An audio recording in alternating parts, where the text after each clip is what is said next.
Hello everyone, welcome back to my channel. तो आज का हमारा टॉपिक है रिप्रोडक्शन इन प्लांट्स। ठीक है, तो रिप्रोडक्शन होता क्या है, सबसे पहले इसकी बात करते हैं कि रिप्रोडक्शन है क्या। पहले डेफिनेशन पे आ जाते हैं। It is the process in which living organism produce new living organism of its own kind. मतलब अपने ही जैसे लिविंग ऑर्गेनिजम्स को प्रोड्यूस करना, इसी प्रोसेस को हम बोलते हैं रिप्रोडक्शन। तो रिप्रोडक्शन क्या है आपका?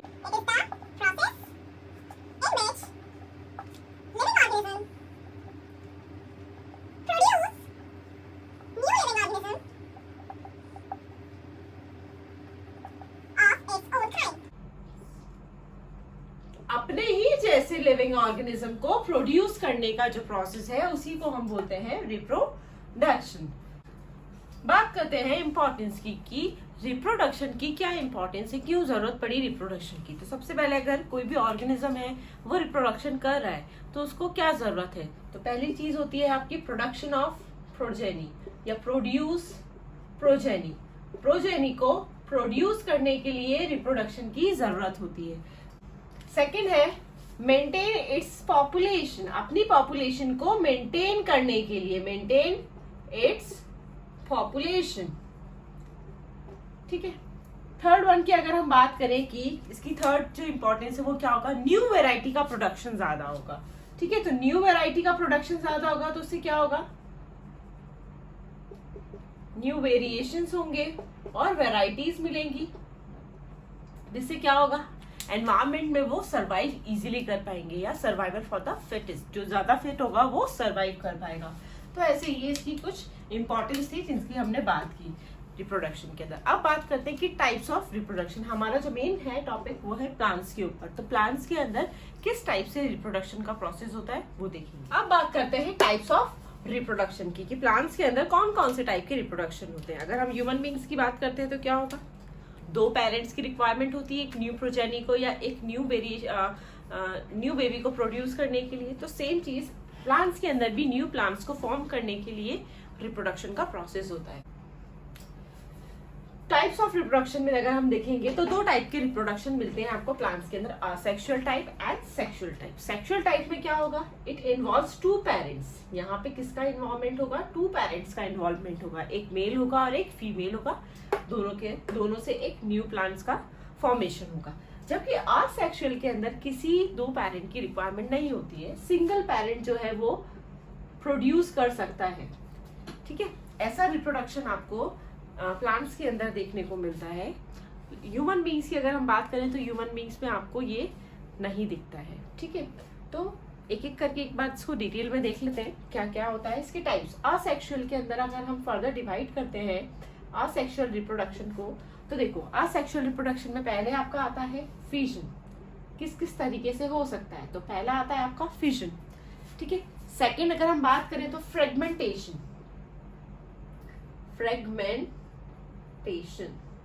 ठीक है, फ्रेगमेंटेशन। थर्ड वन की अगर हम बात करेंगे तो बडिंग।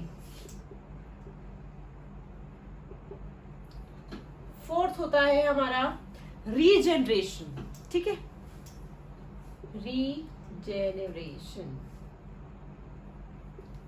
फिर आता है स्पोर फॉर्मेशन। ओके, इसके बाद में अगर हम बात करते हैं इसके अंदर तो एक और है इंपॉर्टेंट हमारा वेजिटेटिव प्रोपोगेशन।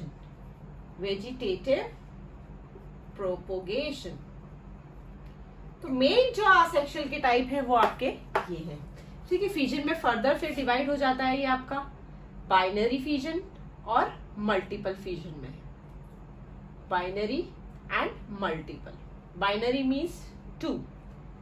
ठीक है, तो टाइप्स ऑफ असेक्सुअल रिप्रोडक्शन आपका कौन कौन सा हो गया, fission, fragmentation, budding, regeneration, vegetative propagation, spore formation. Okay, तो एक एक करके इन सबको देखते हैं। फिजन से स्टार्ट करेंगे हम।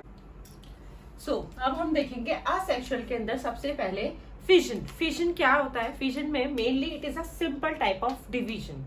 ठीक है, तो यहाँ पर आपका दो टाइप के अंदर आता है, बाइनरी डिवीजन और मल्टीपल डिवीजन। अगर डिवीजन जो है वो 2 हाफ्स में हो रहा है तो होगा बाइनरी डिवीजन, और अगर बहुत सारे के अंदर डिवाइड हो रहे हैं कोई भी ऑर्गेनिज्म, तो उसे हम बोलेंगे मल्टीपल फिजन। ये दोनों ही जो है वो सिंपलेस्ट ऑर्गेनिज्म के अंदर या यूनिसेलुलर ऑर्गेनिजम्स के अंदर होता है। यूनिसेलुलर मतलब जिनमें सिंगल सेल होती है, ठीक है। तो बाइनरी फिजन देखते हैं, it only occurs in the unicellular organisms. अब यूनिसेलुलर के एग्जांपल्स की अगर हम बात करें तो इसका मैंने आपको शॉर्ट ट्रिक बताई थी, ABCP, amoeba, paramecium, amoeba, bacteria, Chlamydomonas, paramecium etcetera, ठीक है। तो इन सभी के अंदर आपको क्या मिलेगा, बाइनरी फिजन देखने को मिलता है। जैसे अगर हम बात करें, यहाँ पर मैंने अमीबा का डायग्राम बनाया है, आपको पता चल जाएगा इसमें किस तरीके से डिवीजन हो रहा है। अमीबा का एक स्ट्रक्चर है, इसके अंदर सबसे पहले क्या होगा, कैरियोकाइनेसिस। कैरियोकाइनेसिस मतलब न्यूक्लियर का डिवीजन होगा। तो न्यूक्लियस जो है सबसे पहले वो डिवाइड होगा, और 2 हाफ्स में जिस तरीके से वो डिवाइड होने के बाद में यहाँ पे साइटोप्लाज्म जो है उसका नंबर या उसका वॉल्यूम इंक्रीज होगा। तो पहले कैरियोकाइनेसिस हुआ, उसके बाद देन साइटोकाइनेसिस होगा। तो साइटोकाइनेसिस में क्या होगा, साइटोप्लाज्म का नंबर या साइटोप्लाज्म की वॉल्यूम इंक्रीज होगी, और उसके बाद में ये 2 हाफ्स के अंदर या 2 अमीबा में डिवाइड हो जाएगा। तो ये आपका है बाइनरी फिजन। अब बात करते हैं मल्टीपल फिजन की। मल्टीपल फिजन में भी क्या होगा, it is occur only in the unicellular organism. ये भी आपका सिंपल सेलुलर ऑर्गेनिज्म के अंदर होता है। इसके अंदर आपका क्या मिले, एग्जांपल की बात करें तो प्लाज्मोडियम और मलेरिया का पैरासाइट जो है वो इसका बेस्ट एग्जांपल है। इसमें क्या होगा, जो एक बॉडी है वो बहुत सारे डिवीजन के अंदर कन्वर्ट होगी, और हर एक डिवीजन से आपका क्या बनेगा, एक नया ऑर्गेनिज्म प्रोड्यूस होगा। जैसे अगर हम बात करें प्लाज्मोडियम की, तो प्लाज्मोडियम के अंदर क्या होता है, ये स्ट्रक्चर है, इसके अंदर क्या होगा, न्यूक्लियस, बहुत सारी न्यूक्लियस जो है वो मल्टीप्लाई हो जाएंगे, और उसके बाद में देन जैसे ही ये आउटर मोस्ट वॉल रप्चर होगी, तो ये सारे ही जो हमारे छोटी छोटी बॉडीज है वो सारी बाहर आ जाएंगी, और बाहर आने के बाद में ये क्या करेगी, एक नया ऑर्गेनिज्म को डेवलप करेगी। मलेरिया के पैरासाइट के अंदर इसी तरीके से काम होता है। बात करते हैं फ्रेगमेंटेशन की। फ्रेगमेंटेशन में क्या होता है, it is occur in the simple multicellular organism. Simple multi cellular मतलब एक से ज्यादा सेल प्रेजेंट है उसके अंदर। तो ये भी क्या है, सिंपल फॉर्म ऑर्गेनिज्म की। सिंपल फॉर्म मतलब वहां पे कोई डेवलपिंग ऑर्गन नहीं है, सिंपल फॉर्म ही है। तो सिंपल फॉर्म के अंदर अगर हम बात करें स्पाइरोगेरा, इसके अंदर स्पाइरोगेरा वॉल्वॉक्स आता है, SV करके हमने याद किया था इसको। तो इसके एग्जांपल है स्पाइरोगेरा सी एनिमोस। स्पाइरोगेरा क्या होता है, अगर हम इसकी बात करें तो ये जो है ये प्लांट होता है, एक्वेटिक प्लांट, सिंपलेस्ट फॉर्म है प्लांट की, ठीक है। और जो सी एनिमोन है ये आपका सिंपलेस्ट एनिमल है, एक्वेटिक एनिमल, ठीक है। तो स्पाइरोगेरा की बात कर लेते हैं। जैसे ये एक स्पाइरोगेरा है, इसको डिवाइड होना है फ्रेगमेंट्स के अंदर। तो ये क्या करेगा, सबसे पहले ये डिवाइड होगा 2 फ्रेगमेंट के अंदर, और ये फ्रेगमेंट जब डेवलप होते हैं तो ये एक नया स्पाइरोगेरा को प्रोड्यूस कर लेते हैं। अब अगर बात आती है कि बाइनरी फिजन और फ्रेगमेंटेशन में क्या डिफरेंस है, बाइनरी फिजन में आपको इजीली दिख रहा है कि यहाँ पे न्यूक्लियस का डिवीजन हुआ, साइटोप्लाज्म का डिवीजन हुआ, और उसके बाद में एक मैच्योर आपके अमीबा जो है वो फॉर्म हो गए थे। लेकिन स्पाइरोगेरा में क्या होता है, जब स्पाइरोगेरा 2 हाफ्स में डिवाइड होता है तो उसके बाद में उसका डेवलपमेंट भी होता है। यहाँ पे तो 2 डॉटर अमीबा फॉर्म हो चुके थे, लेकिन यहाँ पे क्या है, ये इमैच्योर है। इसके बाद में जब ये डेवलपिंग स्टेज में आएंगे या मैच्योर फॉर्म में आएंगे, तभी ये एक मैच्योर स्पाइरोगेरा को फॉर्म करेंगे, ठीक है। तो बाइनरी फिजन और फ्रेगमेंटेशन में ये डिफरेंस होता है। बात करते हैं इसके बाद हम बडिंग की। ओके, सो नेक्स्ट है हमारा असेक्सुअल के अंदर ही बडिंग, ठीक है। जैसे कि हमने फ्रेगमेंटेशन में देखा था, ये भी किसमें होता था, आपका सिंपल मल्टी सेलुलर ऑर्गेनिज्म है। तो बडिंग जो है ये भी it is occur only in the simple multicellular organism such as hydra and yeast. Hydra और यीस्ट में आपको ये इजीली देखने को मिल जाता है। जैसे कि अगर हम बात करें, ये हाइड्रा है, हाइड्रा के ऊपर एक ये छोटी सी बर्ड निकली है। जब ये बर्ड मैच्योर होगी, the bird grow and after maturation cut from the parent. जो अपना मैच्योरेशन फेज कंप्लीट करने के बाद में ये अपने पेरेंट से क्या होगा, कट हो जाएगा और एक सेपरेट हाइड्रा को फॉर्म कर लेगा। तो ये इस तरीके से अपना प्रोडक्शन को आगे बढ़ाते हैं, ठीक है। इस तरीके से अपनी प्रोजेनी को आगे बढ़ाते हैं। नेक्स्ट है हमारा स्पोर फॉर्मेशन। ये भी आपको सिंपल मल्टीसेलुलर ऑर्गेनिज्म के अंदर देखने को मिल जाता है। इसके अंदर क्या होता है, many spores are embedded inside the sac called the sporangia. ये आपको ब्रेड के ऊपर, अगर आपने देखा हो तो ब्रेड के ऊपर बहुत सारी फंगस लग जाती है या ब्रेड मोल्ड बोलते हैं उसको, तो उस ब्रेड मोल्ड में क्या होता है, वो इस तरीके का स्ट्रक्चर होता है जिसमें आपको कुछ आउटग्रोथ दिखती है।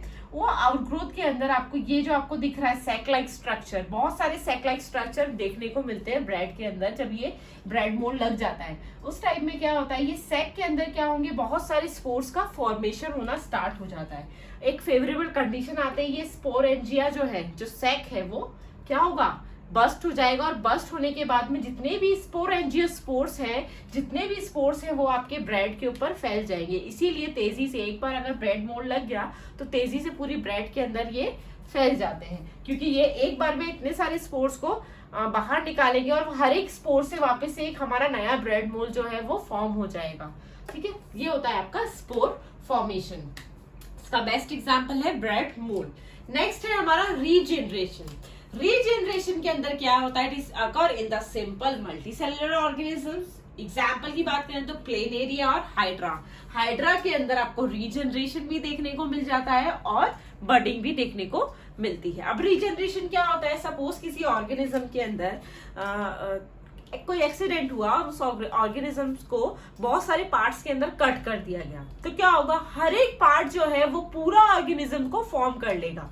जैसे कि अगर मैं बात करूंगी, एक मेरे पास प्लेन एरिया है, ठीक है, इस प्लेन एरिया को हमने 3 पार्ट में डिवाइड कर दिया, 1, 2 एंड 3। तो हर एक पार्ट 1, 2 और 3, हर एक पार्ट जो है वो पूरी बॉडी को फॉर्म कर लेगा। जैसे इसका हेड वाला पार्ट है तो इसका नेक रीजन और टेल रीजन को कंप्लीट कर लेगा। यहाँ पे इसका मिडिल रीजन है तो ये इसका अपर रीजन और लोअर रीजन को फॉर्म कर लेगा। यहाँ पे इसका सिर्फ लोअर रीजन है तो ये इसका मिड रीजन और अपर रीजन को फॉर्म कर लेगा और एक आपका नया प्लेन एरिया बन जाएगा। मतलब एक प्लेन एरिया से अगर जितने पार्ट्स में वो ब्रेक होगा उतने पार्ट्स के अंदर क्या होगा, न्यू प्लेन एरिया का रीजनरेशन हो जाएगा, इसीलिए इसका नाम है रीजनरेशन। ओके, एक और इम्पॉर्टेंट है इसके अंदर वेजिटेटिव प्रोपोगेशन। वेजिटेटिव प्रोपोगेशन जो है वो आपका नेचुरल तरीके से भी हो सकता है और आर्टिफिशियल तरीके से भी हो सकता है। तो देखते हैं वेजिटेटिव प्रोपोगेशन। अब बात करते हैं वेजिटेटिव प्रोपोगेशन। ये भी असेक्सुअल का एक टाइप है। वेजिटेटिव प्रोपोगेशन क्या होता है, development of new plant without any seed, बिना किसी सीड के एक न्यू प्लांट्स को ग्रो कराना। अब न्यू प्लांट्स को बिना सीड के कैसे ग्रो करा सकते हैं हम, तो उसको हम किसी भी वेजिटेटिव पार्ट से, वेजिटेटिव पार्ट मतलब कि अगर हम बात करें रूट, शूट, लीव्स, ठीक है, इन सब से भी हम एक न्यू प्लांट को ग्रो करा सकते हैं। तो वही जो है उसी को हम कहते हैं वेजिटेटिव प्रोपोगेशन। ठीक है, तो वेजिटेटिव प्रोपोगेशन क्या होता है, it is the development of new plants without any seed, बिना किसी सीड के एक न्यू प्लांट को ग्रो कराना। तो इसी प्रोसेस के अंदर आता है आपका वेजिटेटिव प्रोपोगेशन। ये भी आपका 2 टाइप का होता है, नेचुरल, एक जो नेचुरली होगा, या आर्टिफिशियल जो हम कराते हैं। ठीक है, तो it is divided into 2, natural and artificial. Natural की अगर हम बात करें तो किस तरीके से नेचुरली हम वेजिटेटिव पार्ट से ग्रो करा सकते हैं प्लांट्स को, तो देखो by underground stem. Underground stem मतलब जो सॉइल के नीचे होगी, जो स्टेम हमें दिखाई नहीं देती है। जनरली हमको जो स्टेम दिखती है वो एरियल वाली स्टेम होती है, अंडरग्राउंड वाली स्टेम हमें नहीं दिखती है। तो देखो बाय अंडरग्राउंड स्टेम, नेक्स्ट होगा बाय एरियल स्टेम जो आपको दिख रही है ऊपर। ठीक है, रूट्स के थ्रू भी आप क्या कर सकते हो, एक न्यू प्लांट को ग्रो करा सकते हो। लीव्स के थ्रू भी आप ग्रो करा सकते हो। ठीक है, आर्टिफिशियल के अंदर अगर हम बात करेंगे तो by cutting, grafting and layering, ये 3 अलग अलग प्रोसेस है जिसके थ्रू हम क्या करते हैं, न्यू प्लांट्स को बनाते हैं या ग्रो कराते हैं। ठीक है, बात करते हैं अंडरग्राउंड स्टेम की। तो अंडरग्राउंड स्टेम के अंदर भी आपके कुछ डिविजन्स आते हैं स्टेम के अंदर, जैसे कि ट्यूबर, राइजोम, स्कॉम एंड बल्ब। एक एक करके सबको देखते हैं तो इजीली समझ आ जाएगा। पहला देखते हैं वेजिटेटिव प्रोपोगेशन के अंदर by underground stem. Underground stem हमने जनरली स्टेम जो है वो सॉइल के ऊपर ही देखा है, लेकिन ऐसा नहीं होता है हर केस के अंदर। सॉइल के अंदर की तरफ भी आपके कुछ स्टेम जो है वो ग्रो करते हैं, जिसके अंदर आपका आ जाता है tuber, rhizomes, com and bulb. Tuber क्या होता है, ट्यूबर जनरली ऐसा स्टेम होता है जो कि आपका स्वेल एंड फ्लैशी टाइप का दिखाई देता है। इसका बेस्ट एग्जांपल है आपका पोटैटो। जो आप पोटैटो ईट करते हो वो आपका क्या है, एक ट्यूबर है या एक अंडरग्राउंड स्टेम है जो हम ईट करते हैं। ठीक है, अब पोटैटो के अंदर क्या होता है, आपको दिखता है कुछ छोटे छोटे होल्स होते हैं ब्लैक कलर के, जिनको हम बर्ड्स बोलते हैं, ठीक है। तो स्मॉल बर्ड्स को पोटैटो के अंदर हम आई बोलते हैं। तो इसी आई के थ्रू हम क्या कर सकते हैं, एक न्यू पोटैटो को ग्रो करा सकते हैं। अगर आप पोटैटो कट करके जमीन के अंदर डाल दोगे तो वहां से एक नया पोटैटो जो है वो ग्रो कर जाएगा, ठीक है। नेक्स्ट है आपका राइजोम्स। ये कैसा होता है, ये शॉर्ट ब्रांच और डिस्टिंक्ट नोड्स होते हैं इनके अंदर। नोड्स और इंटर नोड्स की अगर हम बात करें तो क्या होगा, किसी भी प्लांट के अंदर जहां से लीव अराइज होती है उस पॉइंट को बोलते हैं नोड, और दो नोड्स के बीच में जो गैप होता है उसे हम बोलते हैं इंटर नोड, ठीक है। तो यहाँ पे जो स्टेम्स होती है they are short branch distinct nodes and internodes bearing buds. उनके अंदर कुछ आपको बर्ड्स दिखाई देंगी। जैसे कि अगर हम बात करें जिंजर, जिंजर आप सभी ने देखा है, उसके अंदर आपको इस तरीके से लेयर्स दिखती हैं। तो ये आपकी क्या है, नोड्स, और यही से आपको रूट्स अराइज होती हुई दिखाई देती है। तो ये नोड है और इसके बीच में जो गैप है वो है आपका इंटर नोड, ठीक है। तो आप जिंजर जो ईट करते हो वो भी क्या है, एक टाइप का स्टेम है जो आप ईट करते हैं, ठीक है। आगे देखिए कॉम। कॉम क्या होता है आपका, ये भी एक टाइप का अंडरग्राउंड स्टेम है जिसके अंदर आपको thick and round swollen base, मतलब बेस जो है वो आपको थोड़ा ब्रॉड दिखता है या थिक दिखता है as compare to top point, ठीक है। जैसे कि अगर हम बात करते हैं इसकी ग्लैडियोलस, ग्लैडियोलस के अंदर आपको क्या दिखाई देता है, यहाँ पे देखो ये जो है ये आपका स्वेलन पार्ट है, बेस वाला पार्ट जो है वो थोड़ा सा मोटा होगा और ऊपर आपकी स्केली लीव्स आपको दिखाई देंगी, ठीक है। यहाँ पे आपको स्केली लीव्स दिखेंगी और यहाँ पे ये जो स्टेम है इसका जो बेस है वो आपको थोड़ा सा मोटा दिखाई देगा और इसके नीचे से आपको रूट्स अराइज होती हुई दिखाई देगी, ठीक है। तो ये आपका एक कॉम का पार्ट है। अब बात करते हैं बल्ब की। तो बल्ब के अंदर क्या होता है, ये भी आपका एक अंडरग्राउंड स्टेम का पार्ट, अंडरग्राउंड स्टेम का टाइप है। बल्ब के अंदर क्या होता है, the bird and membranes leaves called scales. यहाँ पे आपको कुछ बर्ड दिखेंगी छोटी छोटी और आपको कुछ स्केली लीव्स दिखेंगी, जैसे कि हम गार्लिक या ट्यूलिप या अनियन के अंदर इजीली देख सकते हैं। अनियन के अंदर आपने जब भी इसको कट किया होगा तो उसके अंदर से आपको स्केली लीव्स दिखाई देती है, ठीक है। तो ये आपका किसका है एग्जाम्पल, बल्ब का। तो इसी तरीके से हमने क्या देखा, अंडरग्राउंड स्टेम में हमारे पास कौन कौन से टाइप आ जाते हैं, ट्यूबर जिसमें हमारा पोटैटो आता है, राइजोम्स जिसमें हमारा जिंजर और गार्लिक आता है, कॉम जिसमें हमारा ग्लैडियोलस आता है। बल्ब की अगर बात करें तो गार्लिक, ट्यूलिप या अनियन आपके एग्जाम्पल्स है बल्ब के, ठीक है। नेक्स्ट बात करते हैं, ये तो हुआ अंडरग्राउंड स्टेम। इसी तरीके से होता है एक एरियल स्टेम, मतलब वो स्टेम जो आपको बाहर की तरफ दिखता है, सॉइल से ऊपर की तरफ जो दिखाई देता है वो होता है आपका एरियल स्टेम। तो देखते हैं एरियल स्टेम को। हमने पहले देखा बाय अंडरग्राउंड स्टेम, अब हम देखेंगे aerial stem. By aerial stem, aerial stem क्या होगा, जो आपकी सॉइल है, सॉइल के ऊपर जो आपको विजिबल स्टेम दिखती है वो आपकी एरियल स्टेम होती है। तो एरियल स्टेम के अंदर कैसे वेजिटेटिव प्रोपगेशन होता है आपका, सपोज ये एक प्लांट है मेरे पास, इसकी यहाँ से ब्रांचिंग हो रही है, यहाँ से ये जो ब्रांच है जब वो झुक कर सॉइल के अंदर एम्बेडेड हो जाती है तो उसके बाद वहां से क्या होगा, रूट अराइज होना स्टार्ट हो जाता है और धीरे धीरे ये एक नए प्लांट के अंदर ग्रो करना स्टार्ट कर देता है। तो इस टाइप का जो प्रोसेस है वो कंटिन्यूसली चलता रहता है। इस प्रोसेस का एक नाम है जिसको हम बोलते हैं रनर, ठीक है, रनर। तो इस टाइप का अरेंजमेंट जो है वो आपको कहाँ दिखता है, ब्रांचेस का स्ट्रॉबेरी के अंदर इजीली दिख जाता है। बात करते हैं बाय रूट्स। रूट्स के अंदर हम किस तरीके से वेजिटेटिव प्रोपोगेशन कर सकते हैं, तो उसके अंदर हम देखते हैं fleshy tubers root with adventitious bud. यहाँ पे क्या होगा आपका, फ्लैशी ट्यूबर्स होंगे, ट्यूबर रूट होगी जिसके अंदर कुछ बर्ड्स अराइज होंगी। जैसे अगर आपने कभी स्वीट पोटैटो को देखा हो तो वहां पे आपको क्या दिखेगा, वहां से इनकी कुछ बर्ड है जिसके अंदर से रूट निकलती हुई दिखती है। अगर आप इसको कट करके ग्रो करा दोगे तो यहाँ पे क्या होगा, एक नया प्लांट जो है वो ग्रो कर जाएगा, ठीक है। बात करते हैं लीव्स की, बाय लीव्स। तो लीव्स के अंदर क्या होगा, produce adventitious bird at the margin of leaf. Leaf की मार्जिन के ऊपर से अगर आपने कभी देखा हो इस टाइप का प्लांट, मेनली आपको ये ब्रायोफिलम की लीव्स के अंदर देखने को मिल जाता है।